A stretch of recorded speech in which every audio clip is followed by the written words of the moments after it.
एक सेकंड पवन दीक्षित साहब, I am not your employ, ask your PCR team to do that. Sir मैं करवा रहा हूं ठीक, उसको नाराज मत होइए सर, हमें पता मालूम है में कहा ना सर, आप मुसाहिब नहीं हूं सर, मैं मित्र हो सकता हूं, मुसाहिब नहीं सर। हो सकता है कि तकनीकी दिक्कत हो जाए, हो सकता है तकनीकी दिक्कत हो जाए, यहां कोई मजदूर नहीं मरने वाला, ध्यान रखिए इस बात का। एक सेकंड दीक्षित साहब, जवाबदेही तो आपकी भी तय होनी चाहिए ना। यह मरहम अगर उन तक नहीं पहुंच रहा तो राज्य सरकारों की कोई जिम्मेदारी नहीं। बिल्कुल तिलक जी, सबसे पहले आप सबको नमस्कार। और आपकी रिपोर्ट से वाकई में बहुत मर्माहत हूं, बहुत दुखी हूं।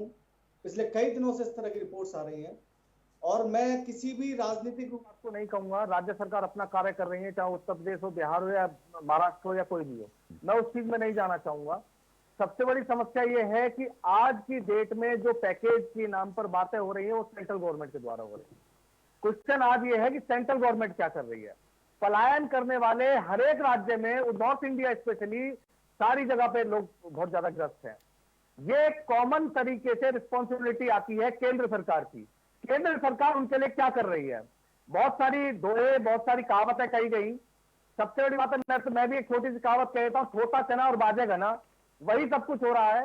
ये पैकेज कम, लोन योजना ज्यादा हो रही है, हर चीज के लिए लोन। आपने बहुत अच्छी बात कही तिलक जी कि अगस्त में योजना शुरू होगी। कोई देखिए 3 से 6 महीने बाद इन सबका इंप्लीमेंटेशन होगा, अगर हुआ तो। जैसी 6 साल में चलती रही है तो होगा ही नहीं।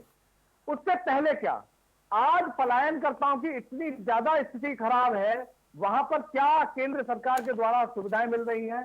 जो कंफ्लिक्ट स्टेट टू स्टेट हो रहा है उसमें केंद्र सरकार क्या भूमिका निभा रही है। क्या उन लोगों के बीच में सुविधाएं दी जा रही है, क्या उन लोगों को चीजों को लाया जा रहा है।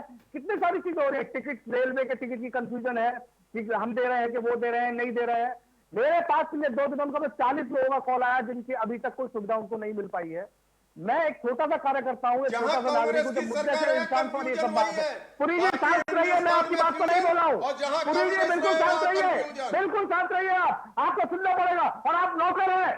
किसने बोला? तिलक चावला इनकम टैक्स नहीं है, मैं इनकम टैक्स पाई हूँ। आप कांग्रेस की सरकार रहेंगी वही कंफ्यूजन होगा, पड़ेगा आपको सारी बातों देना पड़ेगा। आपने कैसे कह दिया चावला जी गलत व्याख्या कर रहे हैं। अनाज आज भी बांटा जा रहा है, आप राशन कार्ड बता रहे हैं अगस्त में मिलेगा तब राशन मिलेगा। आप सारी क्वारंटाइन कैंप्स के अंदर और तमाम आश्रय स्थलों पर राशन की व्यवस्था की गई है। आप राशन कार्ड की व्यवस्था को और राशन को दोनों को एक साथ लिंक करके एक भ्रम की स्थिति पैदा कर रहे हैं। यह भ्रम की स्थिति उचित नहीं है, यह भ्रम की स्थिति उचित नहीं है। हमारे हो गया 1 सेकंड। पश्चिम बंगाल से ट्रेनों का रिक्विजिशन क्यों कम है? आधी रात आपको पश्चिम बंगाल से ट्रेनों का रिक्विजिशन क्यों कम है? जवाब देना होगा। बाकी जगह क्यों नहीं है? एकदम इस देश को खत्म करने वाला है। आज खाली पश्चिम बंगाल और कांग्रेस की अंदर ही सियासत होगी, जैसे लोग मजदूर के नाम इस पे। देश को तबाही की ओर लेकर के जा रहा है। पोस्ट कोरोना इंटैक्स की बात करते हैं। आज क्या कर रहे हैं आप? आज किस आदमी को मजदूर को आप खाना दे रहे हैं? आज हालत देखिए की तारीख में हजारों लोग केंद्र मर की चुके हैं। सरकार झूठी रिपोर्ट फ्री देते हैं ऑफ आप लोग। कॉस्ट लोगों को, फ्री ऑफ कॉस्ट इस देश आप के हाथ आम पहुंच नागरिक जाते हैं, को 15 कम्यूट किलोमीटर कराने का काम कर रही है। एक सेकंड सरकार है स्टेट की गवर्नमेंट। एक सेकंड पवन जी, पुरी साहब एक सेकंड पवन जी, पुरी साहब प्लीज लिसन टू मी।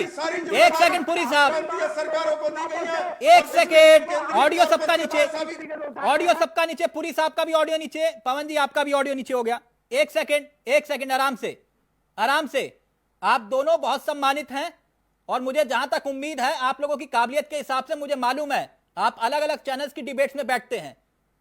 ऐसा ना करे कि जनता आप लोगों के ऊपर हंसे साहब कि आप लोग फायदा क्यों उठा रहे हैं मजदूरों का। प्लीज आप मेरी बात को ध्यान से सुनिएगा। और पुरी साहब उम्मीद करूंगा कि जब आपका नंबर आए आप तभी बोलिएगा। अगर आपको दिक्कत हो तो हाथ उठा लीजिएगा, आपके पास आ जाऊंगा, क्योंकि मैं जानता हूं जवाब यहां पर सत्ता पक्ष के पास ही है। ये वो वाला चैनल नहीं है जहां पर विपक्ष से पूछा जाए कि नेहरू ने क्या किया था और मनमोहन सिंह क्या करेंगे। उसका जवाब आप ही के पास है और आप ही दीजिएगा।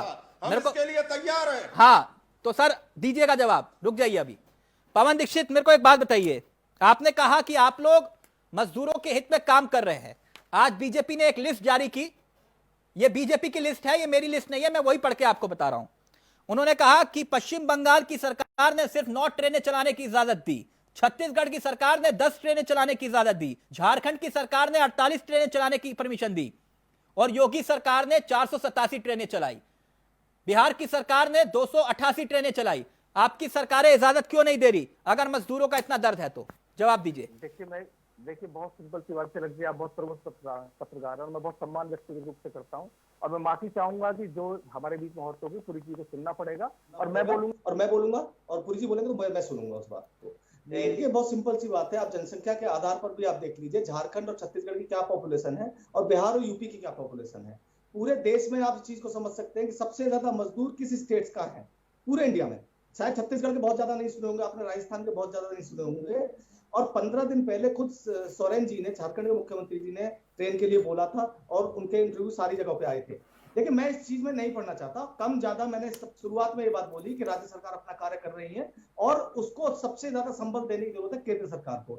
आप देखिए बंगाल का तो सबको पता है कि वहां चुनाव होने वाला और इन्होंने इतनी गंदगी भारतीय जनता पार्टी राजनीतिक रूप से कर रखी है कि वहां का कोई भी हम डिस्कस ना करें, चूंकि हम लोग यूपी में बैठे हैं या अन्य राज्य कांग्रेस की सरकार में, वहां के बारे में जरूर कह सकता हूं। उन चीजों को लेकर के आए, वहां जो कमियां हैं उनके बारे में डिस्कस करें। आप एक बात बताइए, इन्होंने 1 रुपए जीएसटी का 3 दिन पहले तक की मैं रिपोर्ट बता रहा हूं, इस 3 दिन के बारे में मुझे थोड़ा जानकारी नहीं है। 3 दिन पहले तक एक भी स्टेट को 1 रुपया इन्होंने जीएसटी का नहीं दिया। राजस्थान ने सीधे सीधे जवाब दिया, 1 किलो गेहूं इन लोगों ने, केंद्र सरकार ने राज्य सरकारों को नहीं दिया। किस तरह से राज्य सरकार काम करे? कोई भी राज्य सरकार हो सकती है, चाहे भारतीय जनता पार्टी हो चाहे गैर भारतीय जनता पार्टी की सरकार हो। देखिए सर, उनके सूटकेस में पैसा तभी आएगा ना जब आपके यहां से आएगा। दोनों सूटकेस खाली हैं, ये दलील उनकी हो सकती है। मेरा सवाल बिल्कुल सीधा था, आपकी राज्य सरकारें क्यों नहीं इनिशिएटिव ले रही? कि भैया कह रहे हैं, वो कह रहे हैं कि रेल मंत्रालय की तरफ से फोन जा रहा है, आपकी राज्य सरकारें इनिशिएटिव ले नहीं रही, ये परमिशन दे नहीं कि भैया ट्रेन चलाइए, हमें कोई आपत्ति नहीं है। नहीं, देखिए मैं इस बात को जिम्मेदारी के साथ कह सकता हूं और आप तो बहुत स्वतंत्र हैं और आप बहुत वोकल पत्रकार हैं।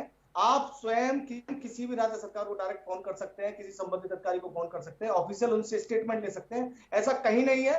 ये सिर्फ और सिर्फ भारतीय जनता पार्टी के द्वारा जो एक प्रोपेगेंडा चलाया जा रहा है अपनी चीजों को दबाने का, जिस तरह से आपको सारी चीज पता है, जो वो करते हैं सिर्फ वही कर रहे हैं। Okay, Amit ji quick reaction, फिर उसके बाद हीरा सिंह बिची और राजेंद्र यादव आपके पास आ रहा हूं। Quick reaction please.